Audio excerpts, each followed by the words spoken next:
মৰমৰ ছাত্ৰ-ছাত্ৰীসকল সকলোকে এই ভিডিঅ'টোলৈ স্বাগতম জনাইছোঁ। এই ভিডিঅ'টোত তোমালোকৰ লগত আলোচনা কৰিম অষ্টম শ্ৰেণীৰ অসমীয়া বিষয়ৰ ছাত্ৰ-ছাত্ৰীৰ বাবে 15 দিয়া স্ব-শিক্ষণ সমলৰ 5 নম্বৰ অৰ্থাৎ অসমীয়া বিষয়ৰ অন্তিম প্ৰশ্নটো। চাওঁচোন আহা এই অন্তিম প্ৰশ্নত তোমালোকক স্ব-শিক্ষণ সমলত কি কৰিবলৈ দিয়া আছে।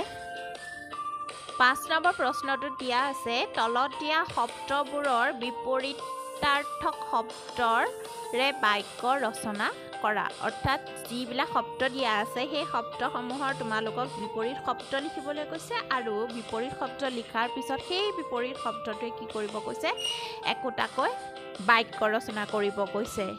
এতিয়া প্ৰথমতে আমি বিপৰীত শব্দখিনি কৰি লওঁচোন আহা। সৰগৰ বিপৰীত শব্দ নৰক, জনম মৰণ, আকাশ পাতাল, দীৰ্ঘ হৰ্ষ, চেনেহ ঘৃণা, দিবা নৈশ, হৰ্ষ বিষাদ, সপোন দিঠক, আবাহন বিসৰ্জন। মৰমৰ ছাত্ৰ-ছাত্ৰীসকলে এই বিপৰীত শব্দখিনিয়ে মই একোটাকৈ বাক্য তোমালোকক ৰচনা কৰি দেখাইছোঁ। তোমালোকে নিজৰ ইচ্ছামতে বাক্যও ৰচনা কৰিব পাৰিবা। মই লিখা বাক্যকেইটাই যে লিখিব লাগিব তেনেকুৱা কোনো ধৰণৰ কথা নাই। পাৰিলে তোমালোকে নিজে নিজৰ ইচ্ছামতে ধুনীয়াকৈ বাক্য লিখিবলৈ চেষ্টা কৰিবা। আহাচোন চাওঁ এতিয়া বাক্যবিলাক আমি কেনেধৰণে লিখিব পাৰোঁ।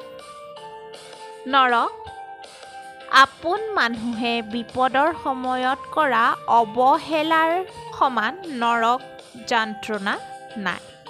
মৰণ, ৰাষ্ট্ৰীয় ঘাইপথৰ প্ৰকাণ্ড গাঁতবোৰ কেতিয়াবা একোটাহত মৰণ ফান্দত পৰিণত হৈ পৰে। পাতাল, স্বৰ্গ মৰ্ত্য আৰু পাতাল লোক এই তিনিটা স্থানৰ কথা হিন্দু ধৰ্মগ্ৰন্থসমূহত উল্লেখ আছে।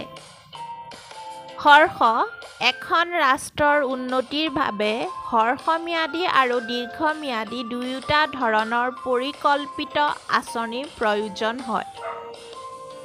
ঘৃণা, অত্যাধিক ঘৃণাই মানুহক কেতিয়াবা হিংস্ৰ পশুৰ স্থানলৈ অৱনমিত কৰে। নৈশ, অচিনাকি স্থানলৈ নৈশ যাত্ৰা কৰাৰ সময়ত প্ৰয়োজনীয় সাৱধানতাসমূহ অৱলম্বন কৰিব লাগে।